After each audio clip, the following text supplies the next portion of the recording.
Nagluluksa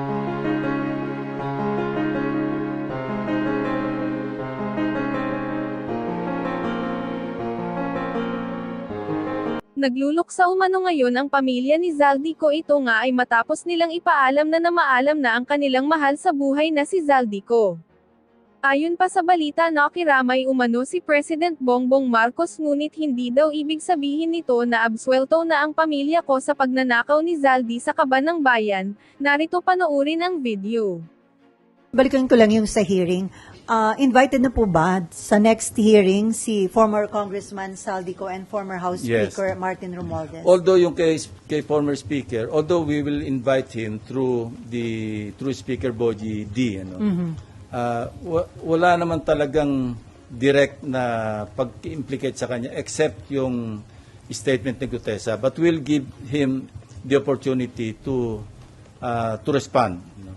But again, observing in the observance of interparliamentary courtesy, kukors namin invitation sa kanya through the speaker. Yung kay Congressman, ex-Congressman Zaldy ko, will send the invitation doon sa kanyang established na residence. Kaya lang sir, yung Office of the Ombudsman, mukhang dun sa last known residence, parang they refuse to accept yung pinadala ng Ombudsman. Well, it's up to them, no? Kasi kung hindi mahid yung invitation, ang susunod subpoena. At kung hindi pa rin siya sisipot based on the subpoena, then somebody may move for the issuance of a contempt citation and eventually a warrant of arrest. At yung warrant of arrest, sir, yan, pwedeng hingin ang tulong ng Interpol para arrestuhin kung saang bansa siya nandun? Probably, kasi valid naman yung warrant of arrest, yung i-issue ng Senate. So that is as valid as any warrant of arrest issued by the court. I don't know, I'm not sure. But we will try. No? Sir, may info daw kung sisipot si former Speaker Romualdez sa hearing ng Senate. May advance info kayo, sir? Wala. Iniintay ko yung feedback niya or feedback ni Speaker D. At saka dating Speaker Romualdez din kay SP Soto. Kasi nakipag-coordinate lang ako sa office ni Senate President or kay Senate President himself. Sabi niya mukhang magkakausap yata sila this week. So sabi ko, pakitanong mo lang sa kanya kung gusto niya magkaroon ng opportunity because this happened before. Ako yung chairman ng public order na mention yung pangalan ni Congressman Veloso, di ba? And they requested me to be given the opportunity to make their manifestation and I gave them that opportunity. So if you remember, yung mga naandito previous Congress na yon, di ba pinagsalita namin si Congressman Veloso, si Ching Veloso. So pwede niyang gawin yun, ano? At kung gusto niya sagutin yung mga allegation, in fact, we're thinking of sending subpoena duces tecum do sa contractor na naggagawa ng renovation noong bahay sa 42 McKinley Road, ano? At saka yung security agency na naggugwardya ron. So, kung meron silang logbook, ipapadala namin yung logbook dito to find out if indeed, between the period December 2024 hanggang August 2025, I believe yun yung period na sinasabi ni Gutesa na nagde-deliver sila ng pera do sa 42 McKinley Road. At kung meron sa logbook na may mga pumasok talaga mga sasakyan, mga vans, or convoy of vehicles, then that's a strong supporting document to buttress yung testimony ni Gutesa, even without Gutesa coming back to testify, I think. Because remember, yung kanyang sinumpang salaysay na naging questionable o forged yung notaryo, that's invalid as far as yung kanyang sinumpang salaysay kung gagamitin ito sa other sa prosecution. But as far as the Blue Ribbon, yung kanyang sinumpang salaysay as read doon sa kanyang sinumpang salaysay na written, valid yun because he was administered this oath and ang presumption is totoo lahat yung sinabi niya sa Blue Ribbon hearing noong September 25. So sir, hindi applicable kay former Speaker Romualdez yung pwedeng gawin kay Zaldy ko na kapag hindi humarap i-issuehan ng subpoena kapag hindi pa rin humarap, ay Ano siya, pwedeng congressman contempt. siya. So hanggang invitation lang ang pwedeng gawin ng Yes, Senate. through the Speaker. Sabi ko nga, interparliamentary courtesy. And by the way, I'd like to clarify, yung interparliamentary courtesy, ito'y binibigay do sa institution, hindi sa tao. Kaya nga interparliamentary courtesy kasi courtesy yan ng Senado sa lower house and vice versa. Anyway, okay. Amor? Marlon? RG? Okay, si Camille. Nahin natin, Amor. Apo. Sir, balikan ko lang po kay Guteza, are you bothered by his disappearance? And ano po yung current efforts right now to locate him? Well, obviously, sincere yung efforts to locate him. Ano? Kasi yes to clarify yung kung meron siyang maidadagdag, idagdag niya. No? So, importante yung kanyang presence kung meron siya maidadagdag pa sa kanyang nauna ng pinahayag. No? At saka concerned din kasi hindi na natin alam kung ano nangyari sa kanya. No? May mga claim na nasa marine compound, hindi naman pala. May mga... At saka parang gusto ko rin malaman sa kanya, sino ba talaga yung naggawa ng affidavit mo? Kasi nakita ko yung interview ni dating Congressman Mike Defensor, katulong sila Sinasabi niya na they helped Guteza draft his affidavit. So, kailangan maklarify din yon. Hindi ba ang sariling gawa ni Guteza yung affidavit? Kung hindi niya sarili, sino yung mga tumulong sa kanya na maggawa ng affidavit? Ano po yung basa or tingin nyo, analysis nyo dun sa situation? Is he hiding or meron po bang nagtatago sa kanya? Hindi ko alam. Yung guess mo is as good as mine, ano? Kasi wala nga nakakalam, tahimik na tahimik. Alam nyo, ganito lang yan, ano? Kung ang hangad mo, mag-prosecute talaga, makapagpa-convict talaga, dapat hindi siya nawawala. Kasi ang pwede lang mag-prosecute sa kanya, DOJ or Ombudsman. Hindi siya mahanap ng DOJ. Hindi siya mahanap ng Ombudsman. Kung ang intention mo, magpropaganda lang, diyan ka sa Blue Ribbon. At mawala ka na. Kasi yun lang Sa ngayon, di ba, nagkaroon ng isipan sa mga kababayan natin na siya lang ang nakapag-implicate kay Speaker Romualdez. Although kay Congressman Zaldy ko, hindi lang siya, ang dami pang ibang nag-implicate sa kanya, nauna na. Pero ang importante rito, in-implicate niya si dating Speaker Romualdez at nag-iisa siya nakapag-implicate. Pagkatapos nawala siya. So kung ang hangarin mo is talagang logical conclusion, which is to prosecute and convict former Speaker Romualdez, dapat nandito siya. Hindi man sa Blue Ribbon, kung inisip niyang hindi siya makapagtiwala sa Blue Ribbon, humarap man lang siya sa DOJ, humarap man lang siya sa Ombudsman. Kung yun ang hangarin. So now, anong isipin natin? Bakit Blue Ribbon lang at pagkatapos ng isang pagsipot, nawala ka na? So sir, hindi niyo ba tatanungin si Mike Defensor considering na siya ang nagbigay kay Marcoleta? Yun nga, papadala namin yung subpoena through the office of Senator Marcoleta. No? And yung sinasabi niya na ini-spyan ko siya, hindi yun ang dahilan. Gusto ko lang makita, kaya pinareview ko yun, para makita ko, baka sakaling may nakakakilala o makikilala natin yung kasabay niyan dumating. So incidental na lamang yon na sinalubong pala siya ng staff ni Senator Marcoleta, dinala sa opisina niya, nag-stay for a while, tapos nanood ng hearing do sa gallery hanggang sa tinawag siya, 10:27 I think. But he stayed there. He arrived at around 8:27.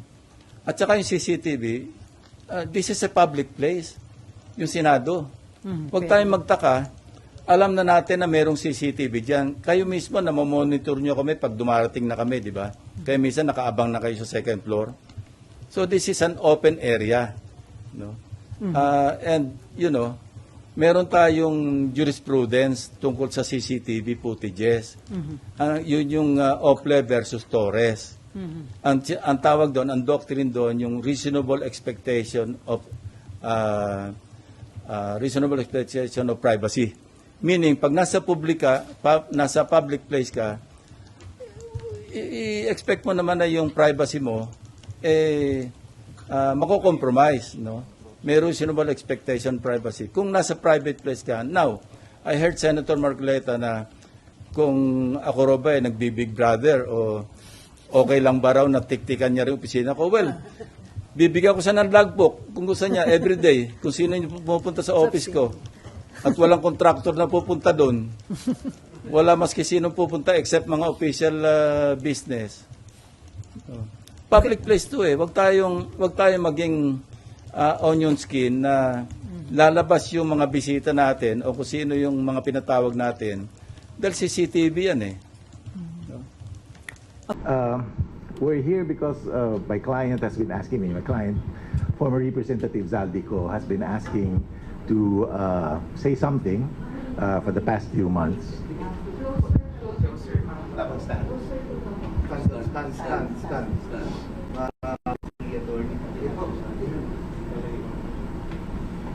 Yeah.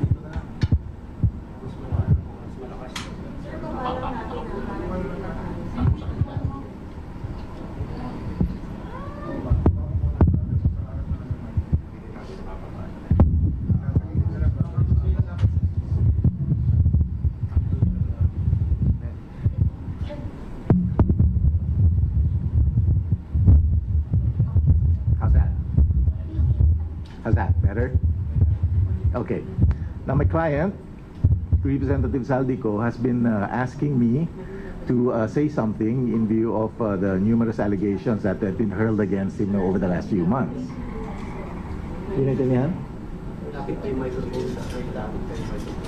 Yeah, how's that?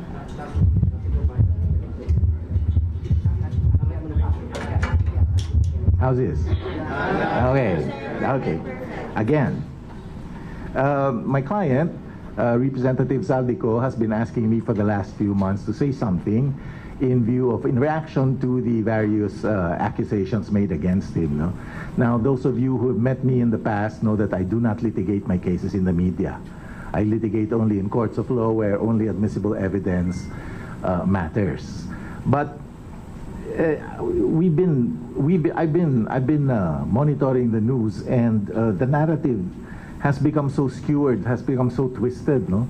Because of the misinformation, deliberate or not, spread by interested persons in these cases.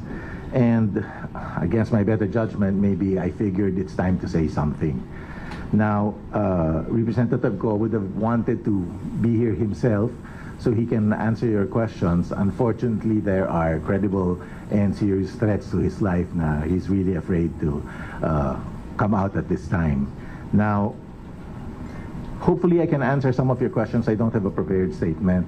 Hopefully I can answer some of your pressing questions, and hopefully we can, the objective is to realign, no, to redirect the narrative para, so we level the playing field again, because I'm afraid that not only the press but the people in general have been misled by inaccurate statements and interpretations of the law, as you might have noticed. Now, let me jump the gun, because I know someone will ask this inevitably. I do not know where he is. I do not know where he is because I never asked him where he is. It's not relevant for his defense, and I never asked because I don't want to have to lie to any of you when you ask me that question as to where he is. I never asked. So, let's go. Yes? I know you, Camille.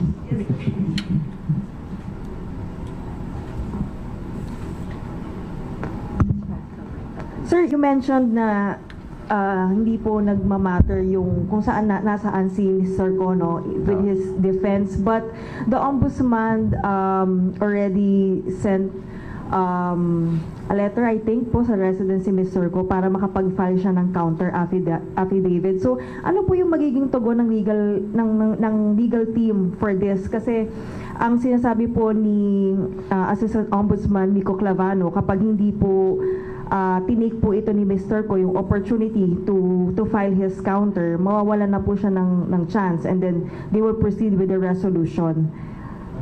Is Mr. Ko planning to file his counter here personally in the Philippines or in a Philippine embassy abroad? Okay.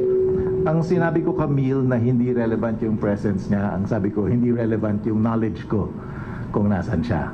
Now, his presence is, of course, required for him to answer yung charges. But let me be clear. I have not seen any complaint. No? Kasi a criminal investigation has to be initiated by a complaint.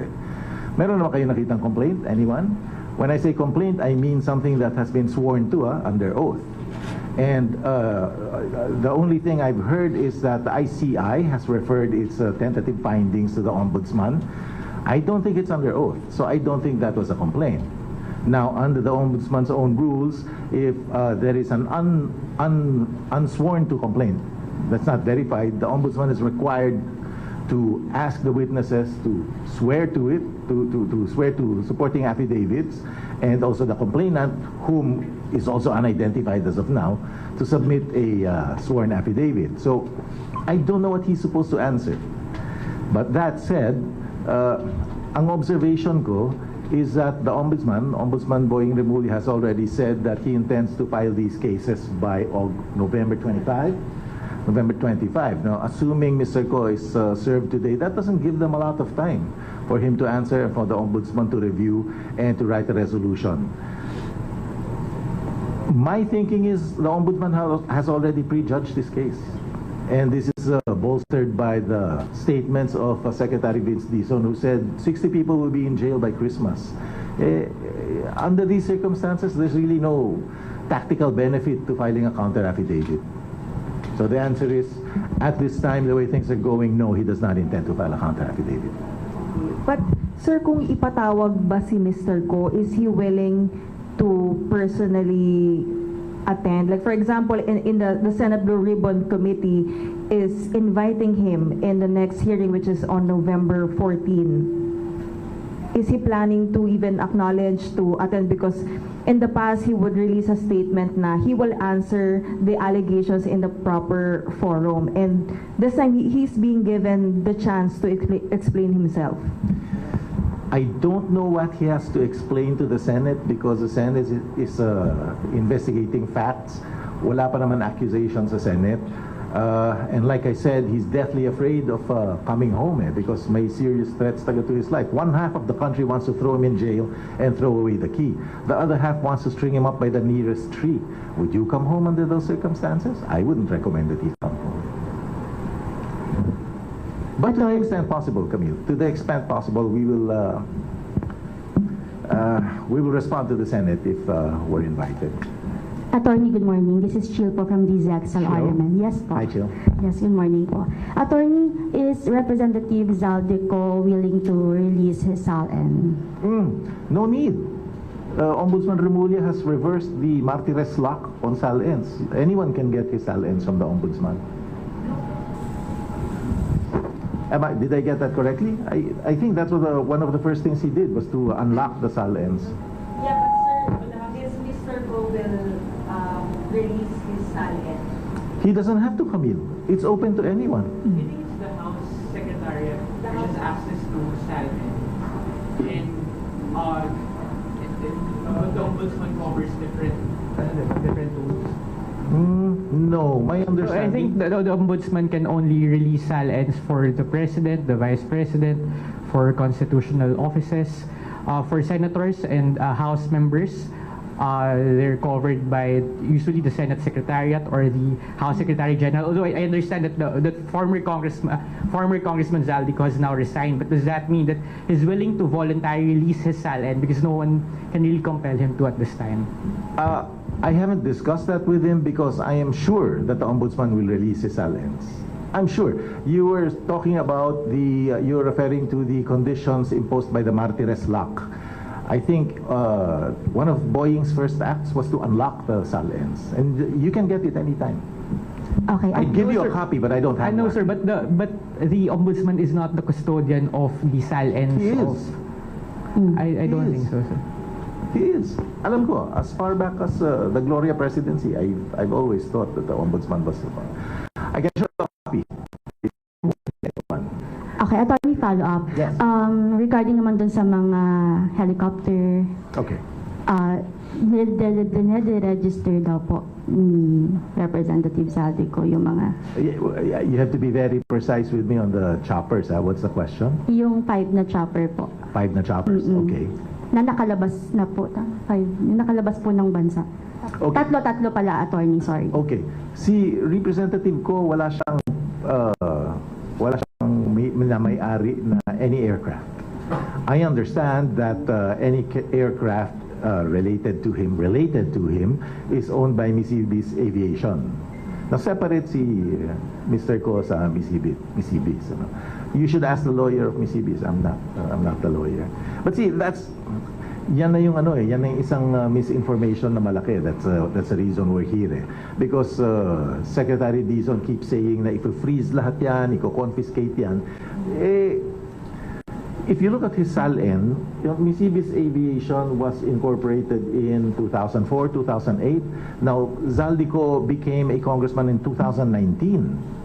So, yung aviation company na in which he owns stock is what?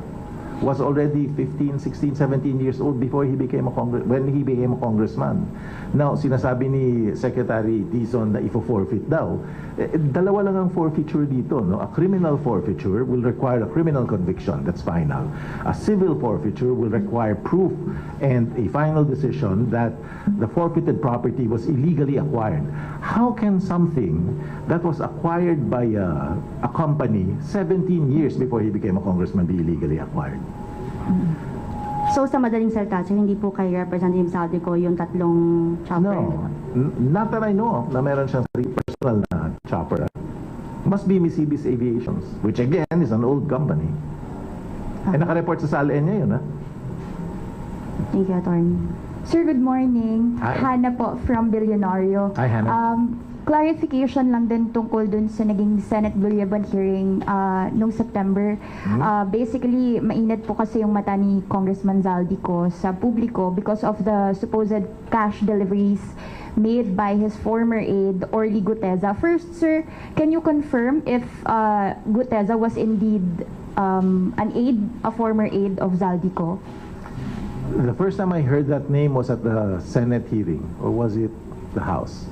I learned about that Mr. Guteza's name. I heard Mr. Guteza's name for the first time at the same time you did, nung nahiling ko. I know that he had two aides, something biblical, Matthew, Luke, something. Mark and Paul, sir?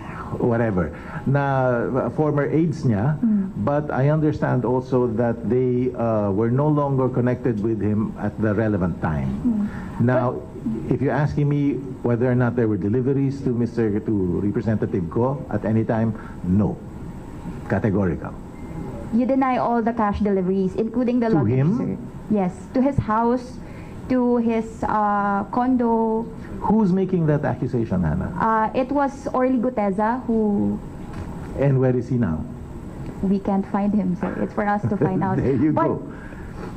You have to forgive me, my brain isn't trained to think that way. I'm always evidence-based. Kaya nga, the reason why you're here is para ma-realign nga natin, ma-redirect natin yung narrative. Na wag naman chismis, wag naman speculation. Because hindi tatayo in a court of law. would you say, sir, ito po yung isa sa mga sinabi nyo kanina na narrative na skewed? Yes. Because who's saying na mayroon deliveries?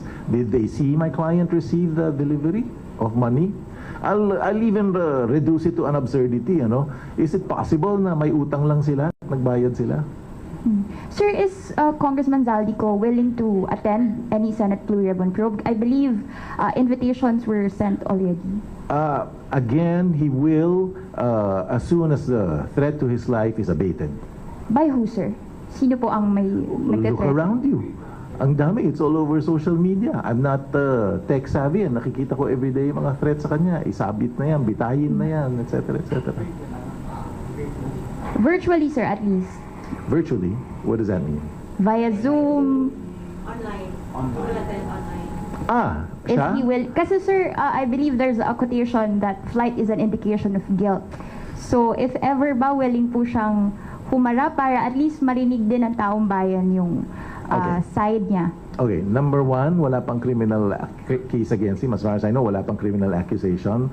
Number two, yung flight as an indication of guilt is a misused term. Hindi yan ang ibig sabihin yan if you look at its history under U.S. federal law. I'll discuss that with you privately. Masyadong mahaba. Sige, sir. But outdated yung, misused and outdated yung concept na yan. So would you say he's not, hindi siya tumatakas, basically? No.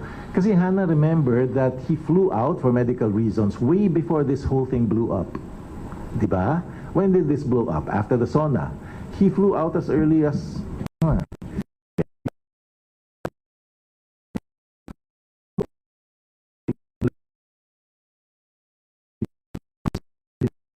One is for Arles? yes. Hi, Arles. I have seen the ombudsman referral.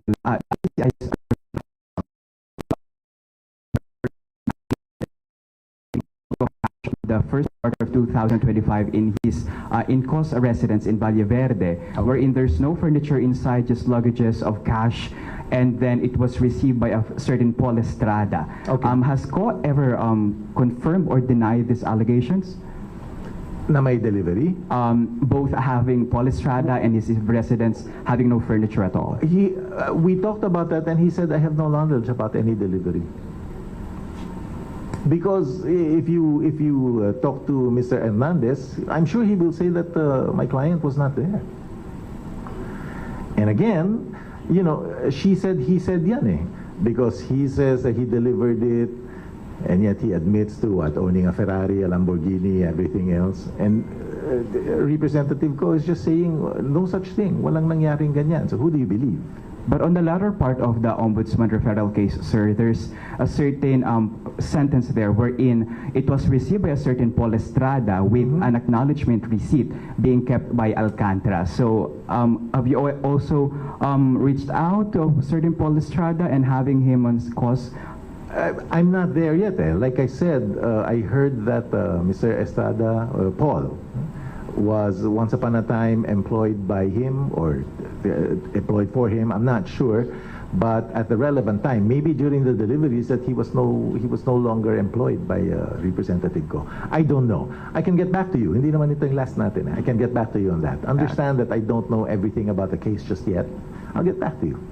And then, sir, you've said that Ko has serious threats in his life. Yes. So does this mean that he also has pangamba or hindi pagtiwala sa pamahalaan that he can be safely, safeguarded just to face all the allegations to him? Hindi naman. But the government cannot protect you all the time, eh. Diba?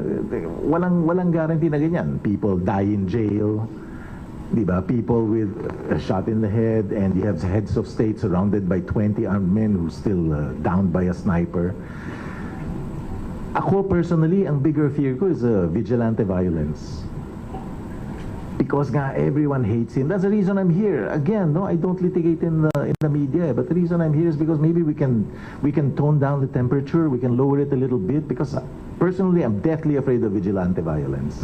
Someone who thinks that he's a moral guardian of the Filipino people will just take a paltik and shoot him anywhere.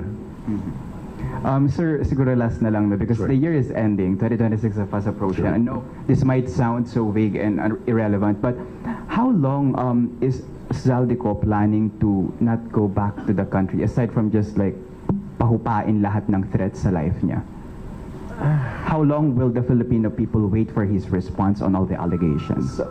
Well, I'll try to respond as best I can, but yung fear kasi is subjective eh. I can't tell him na don't be afraid. You know? In the same way that I can't tell you not to be afraid of something. If he fears, and again, I don't blame him, if he fears that there are threats to his life, I don't blame him, and I wouldn't recommend that he come home either under these circumstances.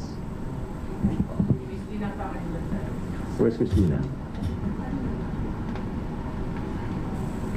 Sir, Tina po from GMA. Hi, Tina. Sir, you said kanina po that the information are skewed against former Representative Ko. What did you mean by that? The narrative. The narrative? Yes. What did you mean by that? I'll give you an example. Ang daming nagtatanong, no? In fact, it's a very hot topic na yung corruption ng Corruption in general, whether it's a budget or yung mga ano itong flood control projects, di ba? You have to understand that there is no such thing as generic corruption. In fact, there is no such thing as a generic crime. When you accuse someone of a crime, you have to indicate with precision the what, where, when, who, and how. Diba? You can't say that I killed someone. You have to tell me I killed Juan de la Cruz in San Juan on this date with a knife. Diba? So if you say corruption, may mga specific elements yan. And one indispensable element of corruption is there has to be damage to the government. Actual damage in the nature of civil actual damages. So if you say na may corruption, let's say yung 2025 budget, di ba naririnig ko yan? Ano yung damage to the government? Hindi nga implemented. What is the corruption? What is the extent? What is the precise damage to the government? That's a corruption na yun. What about the previous years, sir? 2023, 2024? Again, in line with my reason, with my thinking, you have to tell me what the accusation is. What's the accusation, Tina?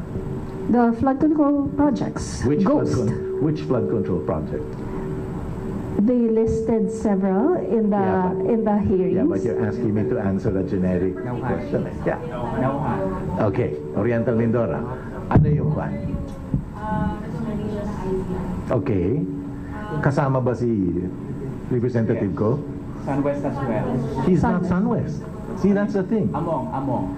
Yes, if you look at his SALN, and I know this for a fact that he divested from Sunwest before he became a congressman. Again, no, yan na nga yung skewed narrative eh. The person, the stockholder is not the corporation. If I own shares in federal land, doesn't mean I can stay in Grand Hyatt for free just because federal land owns Grand Hyatt. Diba? So, just because he's a member of a corporation, which he is not, Sunwest, let's get that clear. Just because Sunwest is accused of something, that doesn't filter down to the stockholders. Again, he's not a stockholder. But I don't represent Sunwest, so you should ask Sunwest's lawyers. But let's get it right lang. If there's a wrong committed by a corporation, that wrong does not contaminate the stockholders. Sir, otherwise, lahat tayo sa pool na. Go ahead. Yeah, that's it. Where is he now, sir? I don't know. Last I heard, he was in Boston for his medicals.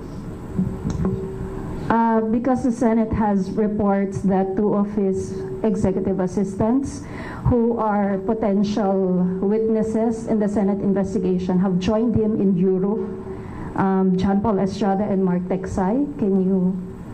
Do you have any information on that? I have no info, but I did read earlier that one of them was in Chile, not in Europe. Which I don't one, know sir? if he's one of, I don't know, Luke, Paul. What do you confirm, sir? Nasa Chile nga ako. No, I don't know. I've never met them, never spoken with them, and I don't feel like talking to them at this time. Di pa relevant sa akin. Sir, when was the last time you talked to former Representative Ko? Last night. And did you ever ask him where he was? Weren't you curious? No, I'm curious personally, but I can't be curious as a lawyer because hindi relevant. And I don't want to lie to you. If you're asking me now, I'm looking you in the eye. I'm telling you honestly that I don't know because I never asked him. Again, because it's not that knowledge is not relevant to me at this time. How do you communicate, sir? Phone. Phone? Yes. But you can tell from the number No, I cannot. where his location is. No, I cannot. Oh. If you're asking me whether it's a foreign SIM, Yes, sir. can't tell you. I wouldn't know myself.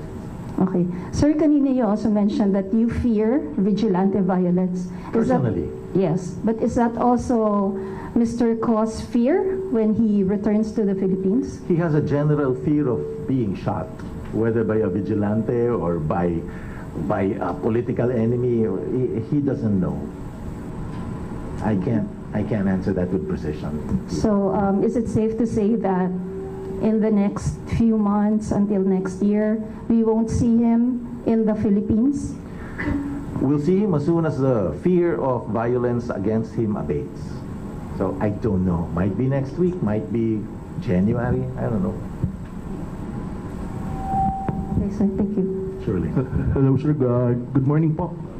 Ben Pulta po sa Philippine News Agency. Hi, Ben. Ka-clarify ko lang, sir, yung the SALN is generally available. That's what you're saying. Pero only if you can answer, how much did the assets did Mr. Cod declare the first time he was a lawmaker? Oh, I can answer that. 4.1 billion in 2019. Let me point out, ito na naman yung skewed narrative. I did some research, and who's the richest senator you know? Alex. Mark Villar declared a net worth of 1.4 billion. His mother, Cynthia, declared in 2020 a net worth of 3.8 billion. Next is Manny Pacquiao, 3.1 billion. Or the other way around, one or the other. So, in 2020, when Representative Ko joined Congress in 2019, 1 year earlier, he was already richer than Cynthia Villar or Manny Pacquiao. Just to keep it in context. What's your question? Sir, yeah, thank you for that, sir. Pero did it grow? Follow up lang doon sa question. Did the assets grow? Would you know if at all? There was movement. It was relatively flat, the movement. But I remember it did grow, but even that is not an indication of criminality, just so you know, Alex. Kasi naka-file naman ng ITR And there was a very refreshing take on this. I don't remember who said it. I think it might have been Ronald Llamas. Kung magnanakaw ka, loko-loko ka ba't idedeklara mo sa SALN mo yung ninakaw mo? Naturalmente, hindi, di ba? Sir, if ewan ko kung pwede, sir, if you can go to yung legal theory, Sure. But the acts attributed to Ko, maliban dun sa accusation ni Gutesa that money was actually delivered to his house by so-and-so, yung acts of passing a law to encourage projects, and that these projects supposedly some of them were not implemented at all, would that, in your say, form part of your legal theory?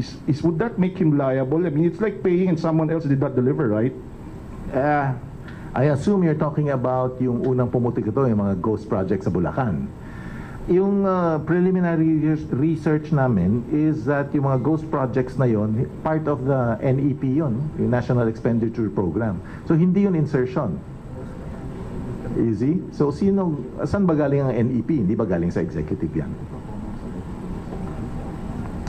Sir, but the proponents apparently had a part in... I mean, Mr. Ko apparently had a part in the actions of the proponents? No. That's what I'm saying. Yung NEP is prepared by the DBM in consultation with the other executive offices. Sinasubmit yan sa appropriations. Hindi nakialam doon si Representative Ko as far as I know. Kasi NEP nga eh. Tapos noon, from what I know, from what I gather, meron mga requests na separate yung other executives, other government offices. Other government offices, yun ang sinasabi na insertion. But ang technical term is congressional initiative or something like that. Ayan pa eh, we keep saying insertion kasi it's a very colored term, insertion, parang masama ang dating. But then, everyone is saying, Senator Lacson himself said na hindi masama ang insertion. Huwag natin kulayan yung term. Sir, last two, so others can ask a question. Sure. Second to the last question is dun sa air assets. The government is making saying that it has fled the Philippines and probably been disposed outside the country despite having not been deregistered locally. Sorry, I just received word that one of the live streams ran out of its mic, so we might want to fix that before moving forward. I'm not sure. Wala daw audio? Yeah, walang audio in one of the live streams. Maybe inquire GMA before we proceed lang.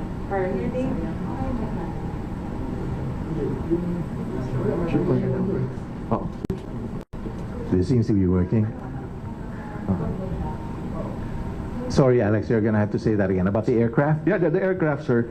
You're saying that it's really owned by Misibis at all and that he doesn't own any of the fixed-wing aircraft?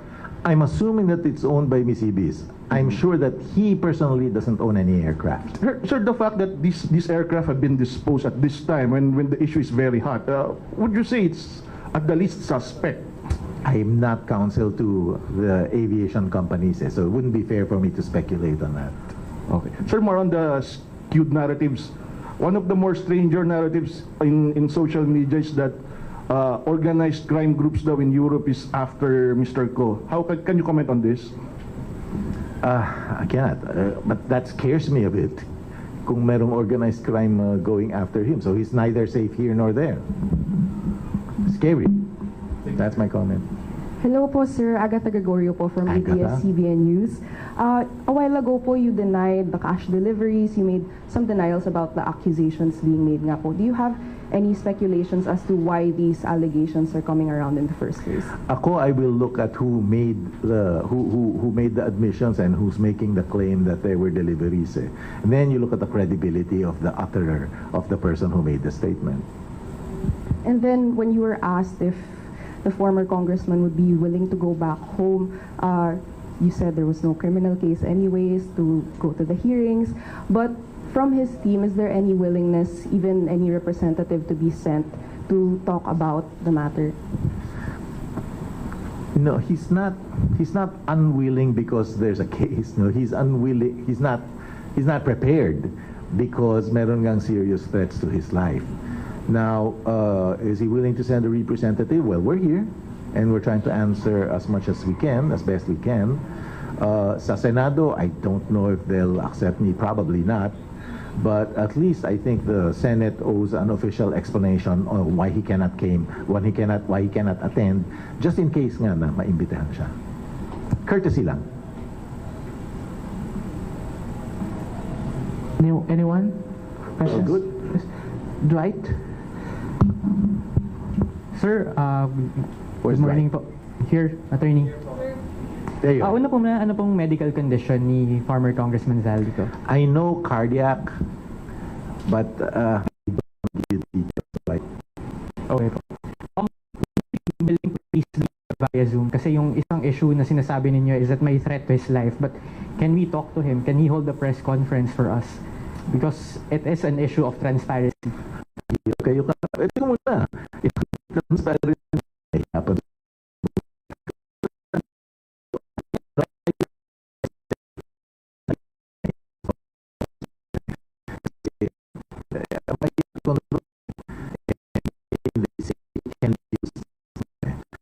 But kung transparency lang, then you have to specify kung ano yung subject na gusto mong mga issues against you without telegraphing or punches din naman, because we anticipate nga some legal proceedings. Sir, how rich is Zaldy ko now?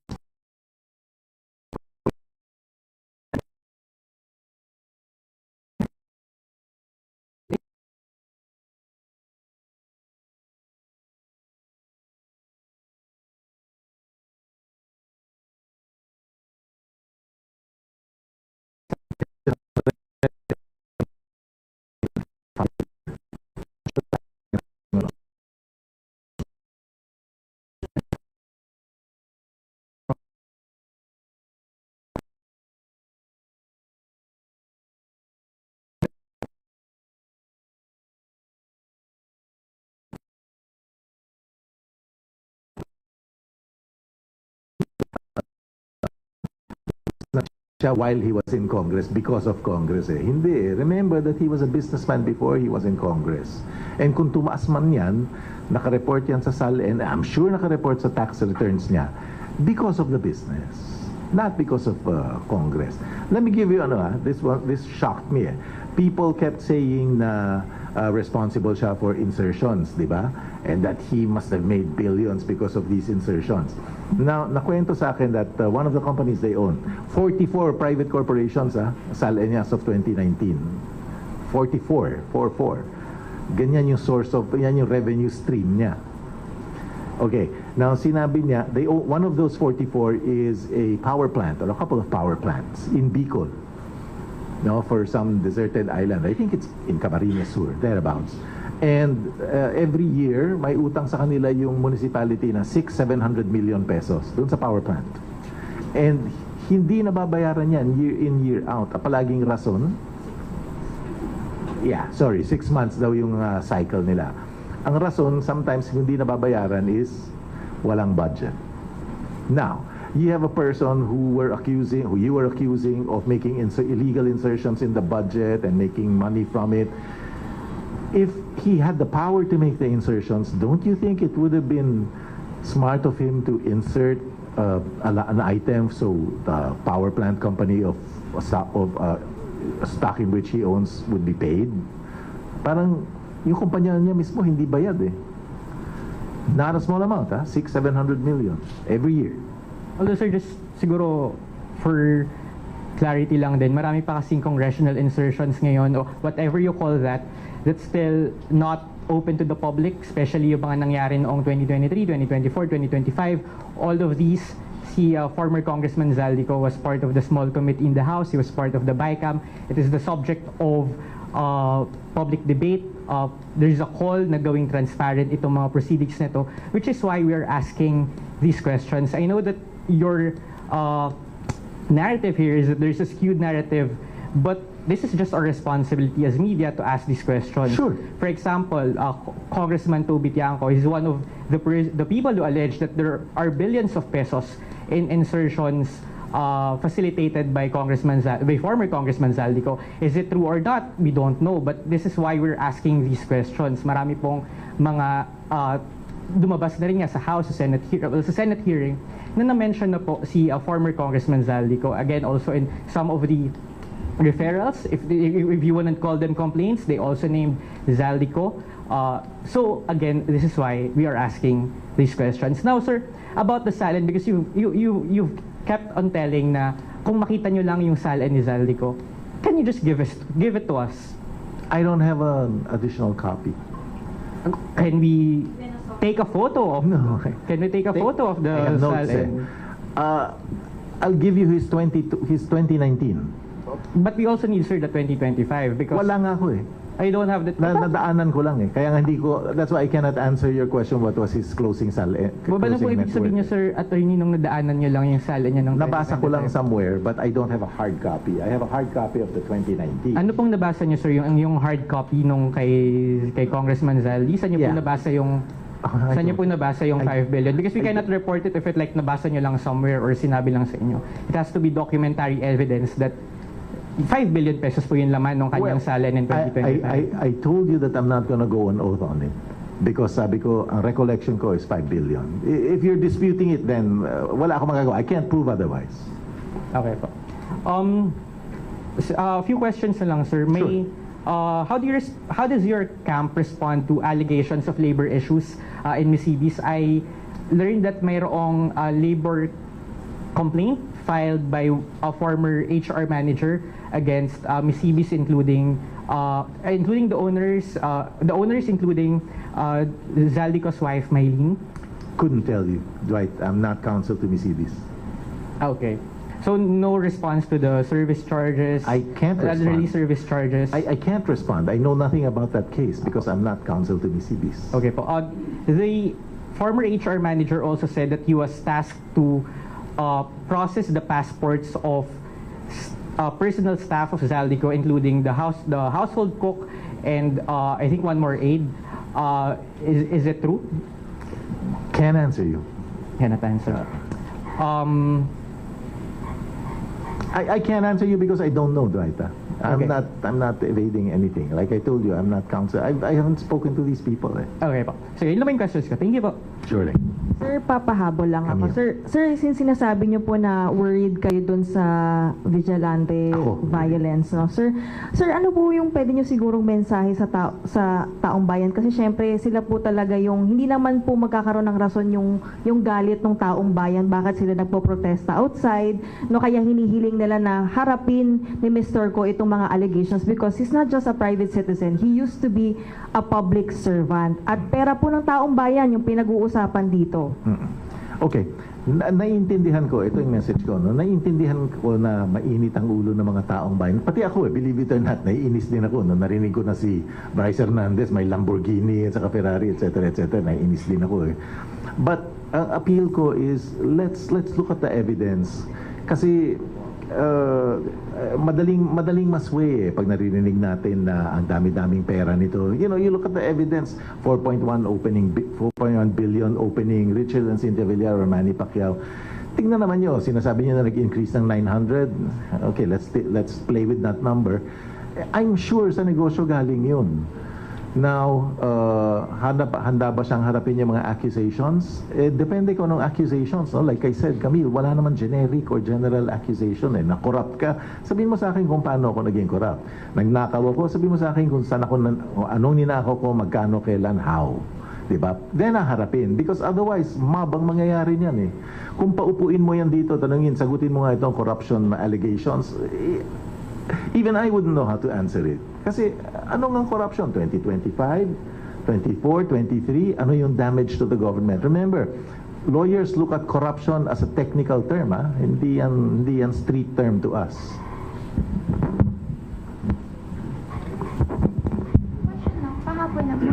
Does Ko know Yusek Roberto Bernardo of the No, I didn't ask him.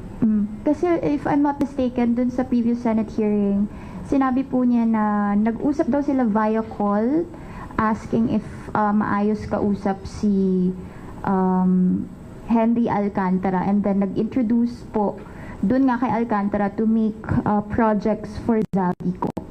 So, hindi niya po kilala si Yusek Bernardo. She said, he said. And, I mean, yun ang sabi niya. We don't know kung totoo yung sinasabi niya. I'm not saying he's lying. I'm just saying na kung magkaiba yung sinasabi ng dalawang tao, it's a question of who's more credible and who's more believable. So, pati po yung pagsabi na may 25% commission daw na nakuha si Ko, those are all not true. Wala akong information. I will assume that it's not true. Okay. So, they've never met si Yusek Bernardo and also ZALDY ko. Again, I don't know. I have no information. But if he's saying that my client got a 25% commission, I'm telling you that's not true. Okay po. Thank you po. More questions?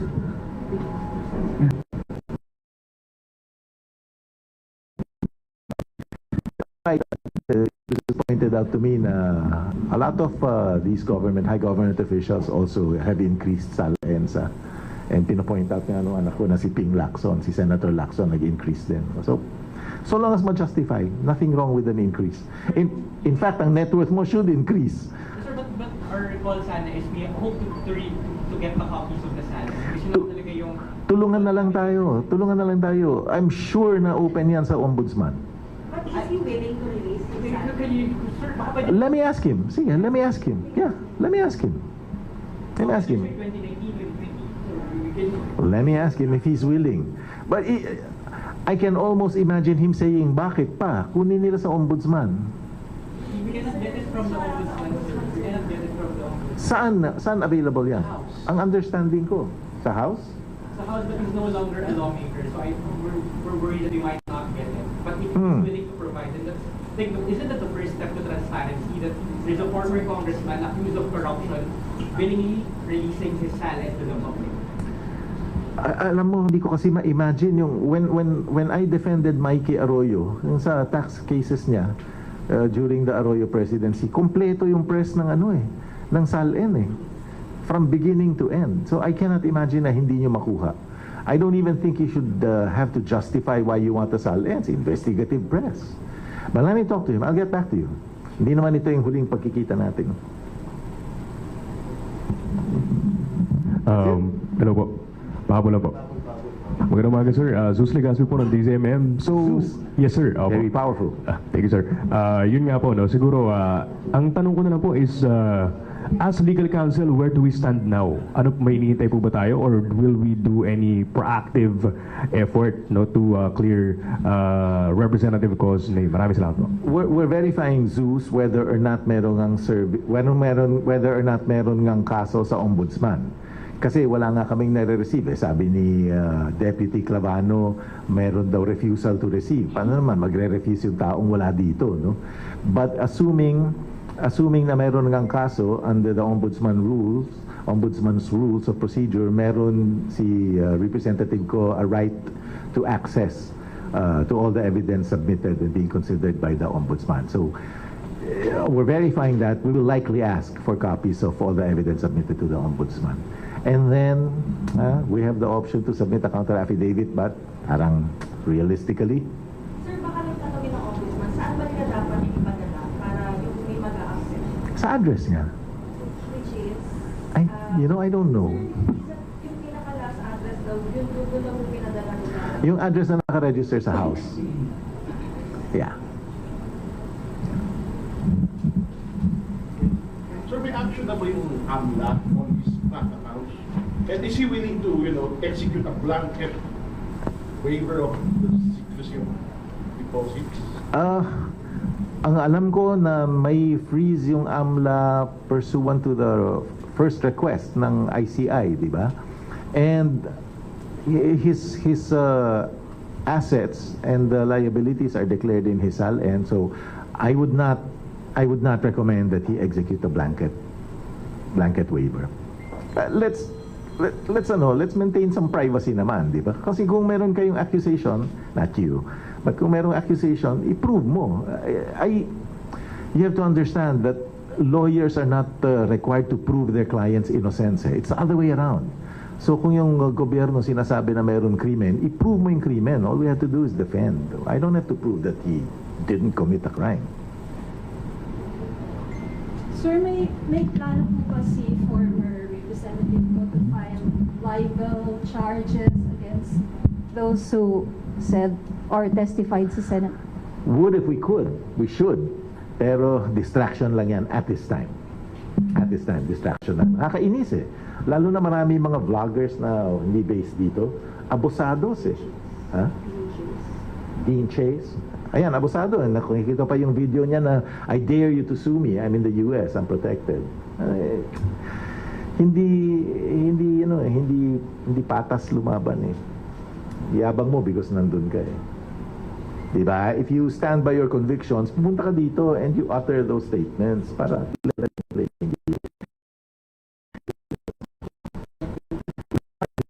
yung flight tickets niya, no? We're not ngayon, no? Pero violation yun ng DISCAYA Act. We will sa Emirates and the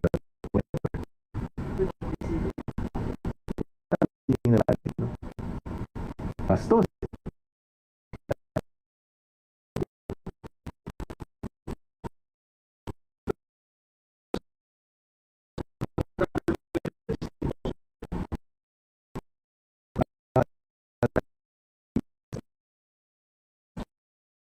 Is that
seat number leak.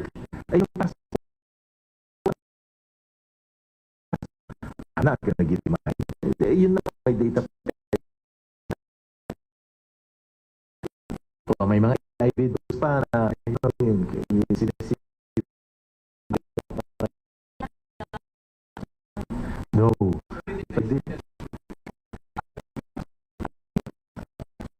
I don't know. I'm not denying because I don't know.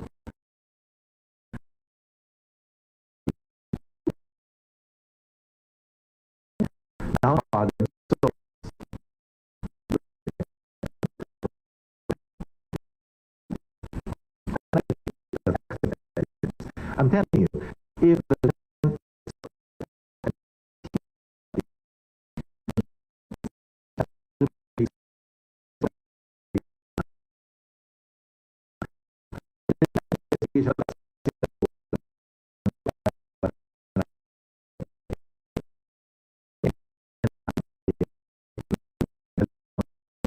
Court of Appeals, Court of Appeals,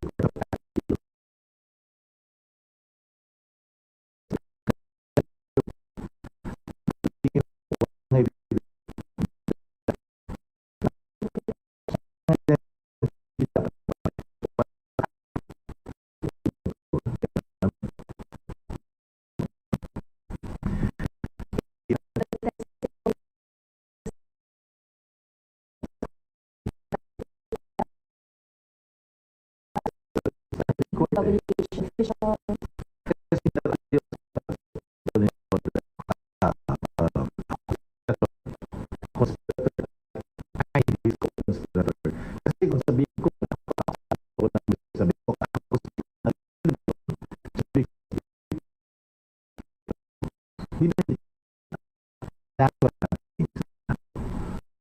ako yung damay, kasama ko yung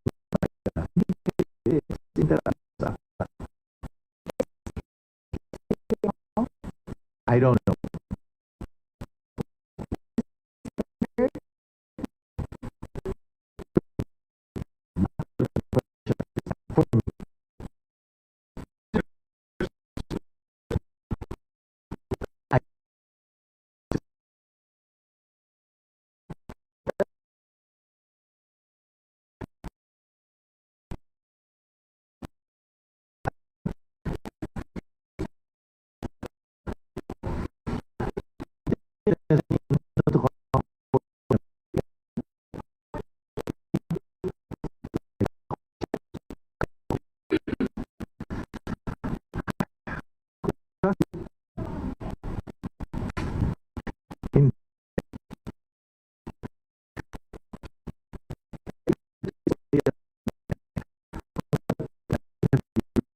Cannot